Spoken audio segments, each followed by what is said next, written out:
Tell me, Ed, have you ever filmed a YouTube video? Golly, mister, I've never even been on TV.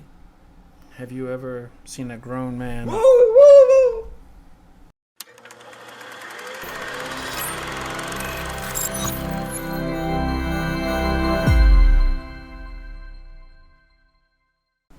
Welcome to Retro Film Review, where we like to take a look back at movies that shaped our generation. Today we're looking at 1980's Airplane, which was directed by Abrams and the Zucker brothers, also known as Zaz. But I'm Thor. And I'm Ed. But first, like and subscribe so you never miss more exciting podcasts like this from Retro Film Review. Right down there, hit subscribe. You get a little more of this right here going on. No, seriously, still subscribe though, please. So Airplane is one of the first major parody movies that kind of came out. I'll say it's the first parody movie really with airplanes. You had stuff that Mel Brooks was really good at doing, kind of parodies of the horror genre, the westerns, and spy films. But nobody had ever tackled the airplane, And so at this time, airport movies, which were a big sensation. Right. You had I think it was 1970, I think it was Airport, and then you had Airport 75, you had Airport 77. Rocky 5000. Airports 79. So there was a whole slew of these. They were all with big name stars and some kind of big plane disaster. And so this directing team, which came from the University of Wisconsin, where they were part of the Kentucky Fried Theater, created they were really big into sketch comedy. So wait, you had Kentucky Fried out of Wisconsin. Exactly. Okay, so they were out of sketch comedy. It's just funny already, Yeah. And so they I'm made laughing inside. I know. They made the Kentucky Fried movie, which came out a couple of years obviously prior to this, and that kind of got their name. It wasn't a huge hit, but it is very big into the sketch comedy type stuff. And they got the rights to do this, and it was based off of, you know what the movie was kind of based off of? I read it, but I don't remember, so So educate me. It's airplane disaster movie from like 1957 called 0 Hour. Okay. And so, again, this one, they paralleled Airplane the movie so much like 0 Hour that they had to actually buy the rights to 0 Hour. Seriously? So that they wouldn't get sued. But you know how much they paid for 0 Hour? Oh, probably $500. I think it was like $2,500 that they got the rights for it. But I've never seen it, but I've seen some clips from it, and there's so much direct dialogue that you could just interchange these two movies from. Seriously? That. Yeah. This is a spoof. How can you do that? Well, because that movie was serious, and it was kind of where they got the idea to take a serious situation with serious actors and just turn it on its head and inject comedy into it. But it was still like the line where it's, I think, what was it? Leslie Nielsen talks to Robert Hayes, and he says, "Can you fly a plane? And did you have the fish tonight?" That is a direct line from 0 Hour, because the same thing had happened. People were getting ill on the plane, and they had to find somebody with the same background as he did. That the guy on the road in the ground was. Everything's going fine in here. By the way, can anybody fly an airplane? Yes. So that's a little bit of a nutshell of the backstory of it. But this movie is comic gold. Just comic gold. Well, you had mentioned Mel Brooks with, he had already done Young Frankenstein, Blazing Saddles, Producers, things like that at this time. And those movies don't even come to this, compared to this, with how much comedy there is. Just every single scene. You can't look away from this movie or you'll miss something. It may not be something major, but you will miss something. In Blazing Saddles, they still have that running, not script, but the running theme of it. Yeah. And then it's different stuff in there. But this is like, there's stuff in the background. There's stuff in the foreground. That's what there's I mean. Stuff that they're saying to each other. The Mayo Clinic, he's got all the mayonnaise jars. the beating heart that just flops around. But yeah, it really is. I don't think there's been a lot of attempts to try to make something like this, even with the sequel. But I just don't think anything has ever come close to being as just hit on, the whole time with this. It's really, there's very few jokes in here that fall flat. Robert Hayes was probably the main actor in this. Right. Fresh from, he did a lot of some minor roles in movies and TV some shows. TV shows. And Mhm. I think his big hit at the time was a show called Angie. Angie. Oh, I better not sing. Yeah. I don't want to lose viewers. But he was, but he played a straight man who couldn't drink. Yeah, I had a drinking problem, and I'm not going to reenact. I keep saying reenact that because it'll go everywhere. Yeah. But yeah, it's funny. No, the lines with him when he's sitting on a plane and the woman's like, "You nervous?" He's like, "Yes." She's like, "First time?" Meaning first time flying. He's like, "No, I've been nervous before." I mean, just those little lines and so serious, they just mean so much. He had a relationship with our flight attendant, Elaine, who was played first role played by Julie Haggerty, her first role there, and she's gone on to be a comic genius as well. Well, yeah, she was one of my favorite roles for her is in What About Bob with Bill Murray. Right. She plays Miss Marvin. Yes. Yes. Faye Marvin. So yeah, she's great in that, playing the straight character, but still delivering the funny lines. Right. And then they obviously had a estranged relationship, and he gets on the plane to try to win her over. Is the loose, thread there. Well, yeah, but everything moves along at a pace. But sometimes there's just gags that are overdone. Because he was a taxi cab driver, and when he pulls up to the airport, he puts the little. Yeah. The guy says, "I'll be right back." As the guy gets in the cab, and he reaches in and puts the fare down, and he gets on the plane and leaves. The guy sits there. Well, and then if you ever go all the way to the end of the credits, Yeah. the guy's still sitting there, and he's like, "I'm going to give him one more minute." I'm gonna give him one more minute. But yeah, it's just still to the very end, that they're throwing out these jabs. What were some of your? Well, let's see. Let's talk about one other actor in there who really got his star role that kind of propelled him into this genre. Into the genre is Leslie Nielsen, who he played the straight guy, the non-comedic roles. Right. And so, like you said, this one got him going. He played, wrote it down, Doc Rumack? I don't Something know. like that, yeah. I'm sorry. The doctor. The doctor. You know how doctors are. So anyway. But yeah, his lines were just tremendous. He's got one of the best lines in there when they say, "Shirley, you must be kidding." He's like, "I'm not joking." And Stop calling me Shirley. Stop calling me Shirley. Well, and Leslie Nielsen had done all dramatic roles before this, and he's never done comedy before. And so that's totally what just I think that made that character. And then he basically kind of took that and on into Naked Gun movies and a whole bunch of other. He did a Mel Brooks movie, Dead and Loving It, which was the vampire movie. But it was the same, like you said, the same kind of comedic delivery. Right. Where he played like a straight guy doing just the funny lines, but not knowing he was doing the funny lines. Yeah. So that takes a talent. They'll pay me to do it. I'll continue doing it that way. So did you have any favorite scenes, or just kind of like the whole movie?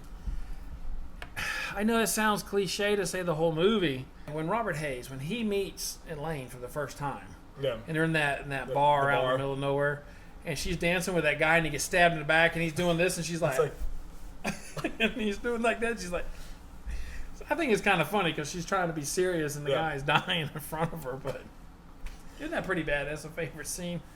What about yourself? Besides when you were a 10-year-old boy? Well, I mean, I'll be blunt. One of my favorite scenes is where she goes, everything's fine, and plane's great, but does anybody here know how to fly a plane? And then everybody goes crazy. But a couple of just minor things that just stick out to me. One is where it was like, I'd like to have. He's like talking, and then he goes, I'd like to have one ticket to Chicago. Oh yeah. And then she's like, smoking or not? Smoking and just flaming ticket. The that and the scene where the lady is going hysterics. And she's like, I got off the plane, I got off the plane, and then you see everybody lined up behind. Well, and I guess that's a great scene, but then they do it in Airplane 2. So it it loses its luster. And then after you've watched the second one, you go back and watch the first one, you're like, okay, this is done over and over, but it's kind of got to remember that was the first time. Right. You know. So I think those are my favorite lines. Is when that woman, oh yeah, I'll have another cup of coffee, and it's the voiceover. Jim never has a second cup of coffee. Yes. Jim never throws up at home. It's like, well, the fish. The funny thing about that lady in that scene is derived from a coffee commercial where is doing kind of this voiceover about he's never had to take a cup of coffee because he loves it this coffee so much now, but they didn't realize this when they hired her, but she was the lady in the commercial. Nice. Sound like a winky dink or what? Mm-hmm. But so I mean, this movie. Well, we'll talk about it. I mean, did you have other stuff to talk about? I will say one last thing about a favorite scene. I like this, and it happens in Airplane 2 as well, with William Shatner. Is whenever the plane lands and everybody's disembarking, the guy in the control tower is still talking them down, and you got to do this and you got to do that. Yeah. And keep it straight down the line or whatever he says, and it's just like, yeah, the movie's over and he's still just trying to give direction. So I think a very tiny thing that I just with that whole scene, that when they're disembarking the plane, where the Randy, the other flight attendant, is like, y'all just have a nice day, enjoy your rest of your day. They're jumping off the plane and going down the little chute. But I think you would still be remiss if we did not talk about Otto, the automatic pilot. Which, Otto, and I'll just say this as far as because I was 9 when I saw this, and I first saw it. I think I did. I can't remember if I saw it at the theater or not, if it was one of those HBO things. But I learned a lot about life by watching Airplane at a young age. We learned about Don't. drugs. Learned about inflatable pilots. What make them smile? Just certain life lessons. But when you watch it, you'll get it. Cut it out. So, but anyways, so tell me what you think the lasting impressions of this movie is. Like, is it a time capsule? Is it? What do you want to do that in our time warp rating, or just in general? I'm talking in general. Like, do you think I'm not asking like whether the time warp rating, but just kind of like, I think I know how you feel, but how does this hold up into today's standards as far as top level comedies and such? I think it's great. I think if you released it today, it'd be fine, because it's not, for the most part, it's not a period dated thing. Like, you're not, even though it's made in 1980, so you're really coming off all the 70s stuff. It's not set there. The clothing and stuff like that, yeah. Whatever. But the lines are still funny. They're still relatable today. Those humorous things with the inflatable pilot and some of the other scenes. It's just, they're relatable today. Right. You can still laugh at it, and never didn't see it when it originally came out. Yeah. No, I absolutely agree. I think these jokes, just to me, funny is funny. It doesn't matter when it came out, but funny is funny, and this movie is just damn funny. It's just there's nothing. Yeah. Yes, there are some dated stuff in there, some of the technology, but I think that adds character to it. It is a time capsule as far as just kind of what you said, like late 70s, and so there are, and you kind of get to where Robert or Ted Stryker and his backstory as a fighter pilot.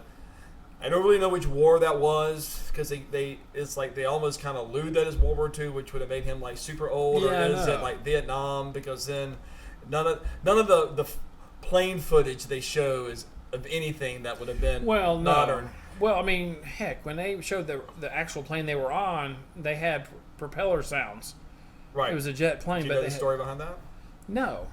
Would you like to know that story? I'll give it to you in 30 seconds. Yeah, So they want to know. you want to know, inquiring minds want to know. So they wanted to have a black and white movie with the propeller.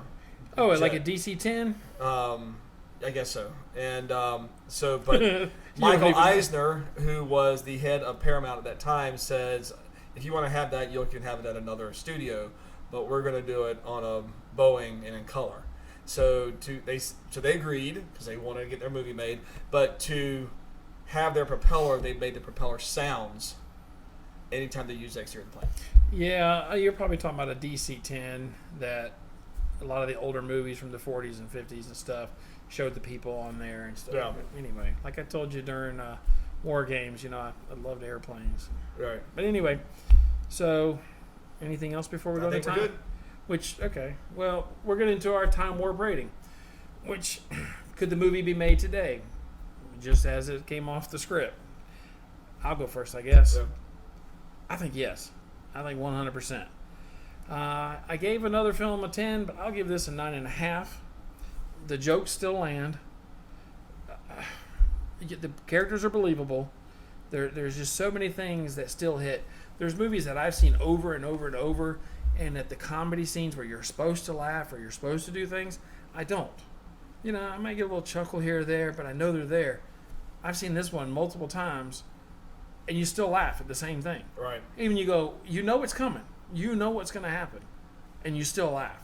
Yeah. I will, as much as I love this film, and it's generally probably one of my top 5 comedies, I will probably still I'll give it an 8, just because I think that there are some, in today's age and world, there's some political incorrectness that will probably have to get cut out. But to me, that still gives it the charm of that time. Was it Israel Airlines? Got the airplane with the Yeah. like but- a Hasidic Jew. But I will, and I'll just submit you to this. But you talk about my favorite scenes. One that I love is at the very beginning of it, where the plane actually runs into the hangar or the terminal. Yeah. I just love that shot. I just think that's a fantastic. Oh, it's shot. a great shot. And isn't that the two of the directors? I think it was the 2 directors, the Zucker brothers, that were out there. They were the flight attendants, Oh, not was the that flight them? attendants, but the runway attendants. Yeah. That's a great scene where he's like going like this, and the guy says, It's "Where's the over there." forklift?" Oh, the forklift's over there. Yeah. Love it. Anyways, all right. So you tell us what your thoughts of Airplane and the sequel, if you saw it. Let us know what you think about it. How was it comedy gold for you? And then join us next time on Retro Film Review. Bye.